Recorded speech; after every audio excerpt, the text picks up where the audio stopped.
जब भी कोई बड़ा इवेंट होता है ना, इसके पीछे मल्टीपल फैक्टर रिस्पॉन्सिबल होते हैं, सिंगल फैक्टर नहीं। ये मल्टीपल फैक्टर अलाइन हो जाते हैं तभी ये बड़ा इवेंट होता है।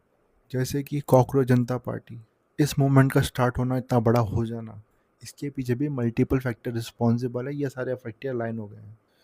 कौन से फैक्टर देखते हैं, समझते हैं इनको। सबसे बड़ा फैक्टर जो हमारी करंट गवर्नमेंट है, इसका अकाउंटेबल नहीं होना अपने एक्शन को लेके।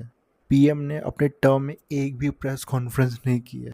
डेमोक्रेसी में गवर्नमेंट का अकाउंटेबल और ट्रांसपेरेंट होना एक बहुत बड़ा इंपॉर्टेंट फैक्टर है।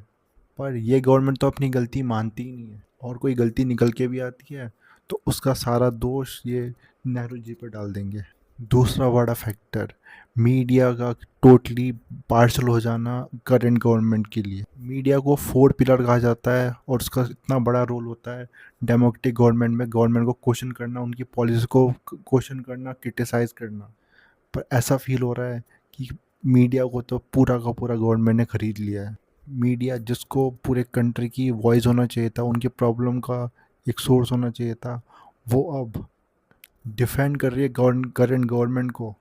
उनको क्रिटिसाइज करने के बजाय उनको ही प्रेज कर रहे हैं, उनकी पॉलिसी को डिफेंड कर रहे हैं। तीसरा फैक्टर, अनएम्प्लॉयमेंट अपनी पीक पे है और करंट गवर्नमेंट को इससे कोई मतलब ही नहीं है। उनको तो मतलब है जो बड़े बिजनेसमैन हैं उनके बिजनेस एक्सपेंशन में उनको हेल्प करने से। करंट गवर्नमेंट का बस एक ही पर्पस रह गया है कि इलेक्शन में अच्छे से कैंपेन करना, इलेक्शन को हर हालत में जीतना, चाहे इसके लिए उनको वोट चोरी करनी पड़े या किसी भी हद तक जाना पड़े। इनका कोई प्लान ही नहीं है फ्यूचर के लिए।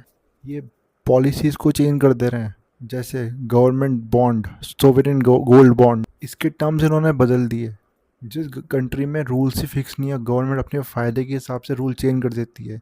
यहाँ पर कौन सी फॉरेन कंट्री आके इन्वेस्ट करना चाहेगी? अगर फॉरेन इन्वेस्ट नहीं आएगा, फॉरेन कंपनी नहीं आएगी तो एम्प्लॉयमेंट कैसे क्रिएट होगा? इसके बाद प्राइवेटाइजेशन कर देना गवर्नमेंट जॉब्स का, और उसमें भी जितनी गवर्नमेंट जॉब निकल रही है उनका भी पेपर लीक हो जाना। पेपर लीक में जब प्रोटेस्ट होता है तो एजुकेशन मिनिस्टर का अपनी रिस्पॉन्सिबिलिटी नहीं लेना, रिज़ाइन करने की बजाय इग्नोर कर देना इस चीज़ को।